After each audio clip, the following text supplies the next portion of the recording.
අයිබෝවන් අපි අද කතා කරන්න යන්නේ පොලිග්ලොට්ස් ගැන. මේ පොලිග්ලොට්ස් කියන්නේ කාටද?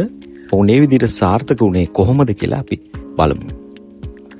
අපි බොහෝ දෙනෙකුට තිබෙන ගැටලුවක් තමයි කොහොමද ඉක්මනින් තවත් භාෂාවක් සාර්ථකව ඉගෙන ගන්න කියන කාරණය.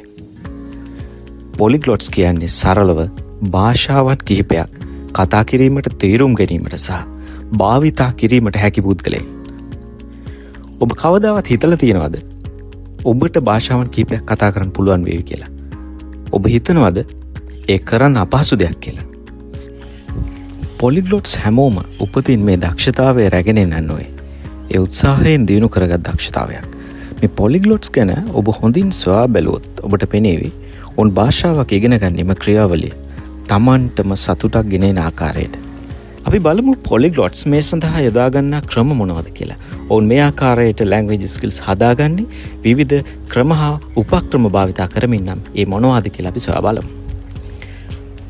පළවෙනි කාරණය කන්සිස්ටන්ට් ප්‍රැක්ටිස්. එහෙම නැතිනම් නොකඩවා සිදු කරන පුහුණුවීම.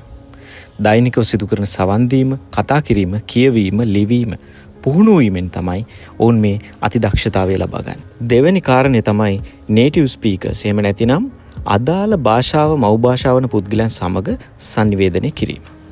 එහෙමත් නැතිනම් මේ භාෂාවෙන් වන මූවීස්, මියුසික්, පොඩ්කාස්ට් වැනි දේ නිරන්තරව භාවිතා කිරීම. ඊළඟ කාරණේ තමයි ස්මාර්ට් ලර්නින්. ඒ කියන්නේ අපි හිතන තැනින් පටන් නොගෙන භාෂාව වෙනුවෙන් ඉතාමත්ම වැදගත් වන වාක්‍ය ඛණ්ඩ, වචන සහ ක්‍රමවලට මූලිකත්වය ලබා දීම. භාෂාවක් ඉගෙනීම සඳහා ඔබ තුල ඇති උනන්දුව, අභිප්‍රේරණය සහ කැමැත්ත ඉතාමත් වැදගත්. ඒ තුලින් තමයි ඔබ එම ක්‍රියාවලියේ අඛණ්ඩව නිරත වෙනවාද නැද්ද යන තීරණය වෙන්නේ. මීට අමතරව විවිධාකාර උපක්‍රම වුන් මේ සඳහා භාවිතා කරනවා. මේ ක්‍රම බොහොමයක් අප හැමදෙනාම මේ වන විටත් භාවිතා කර තිබෙන බව අපි දන්නවා. නමුත් මෙතන තිබෙන වැදගත්ම කාරණයක් තමයි භාෂාවක් ඉගෙනීම තුලින් අප ලැබෙන තෘප්තිය. එහි සෑම සාර්ථක අවධියක් නැවත හැරි බලද්දී ඒ තුලින් ලැබෙන සතුට වගේම භාෂාව ඉගෙනීමට අපි ඊටාම ප්‍රිය කරන ක්‍රමවේදය සොයා ගැනීම. භාෂාවක් ඉගෙන ගැනීමට අප යොදා ගන්නා ක්‍රමය කුමක්ද? ඔබ එය සඳහා ඇති පුද්ගලික තෘප්තිය හා කැමැත්ත තමයි ඊටාම වැදගත් වෙන්නේ. එහෙම නැත්නම් පර්සනල් එන්ජොයිමන්ට්, පුද්ගලික තෘප්තිය තමයි ඊටාම වැදගත් වෙන්නේ. ඔබ මේ වන විට විවිධ ක්‍රම අත්හදා බලා ඇති, නොයෙකුත් පාඨමාලා හදාරා ඇති. ඉතින් මේ සියල්ල අවසානයේ බලාපොරොත්තු අතහැරින් නැයික් නම් මේ කරුණ නැවත සලකා බලන්න. භාෂාවක් ඉගෙනීම ඊටම අසීරු නැත්නම් අපහසු. නැතිනම් ඔබට දක්ෂතාවයක් ඒ සඳහා නැත යන්න නොසිතා තවත් වරක් උත්සාහ කරන්න. සමහර විට ඔබට ඉගෙනීමට අවශ්‍ය භාෂාවේ අති දක්ෂයෙක් වීමට අවශ්‍ය ඔබට හොඳම නැතිනම් ප්‍රිය කරන ක්‍රමය හඳුනාගත්තොත් ඔබටත් පොලිග්ලොට් කෙනෙක් වීම සිහිනයක් නොවේ.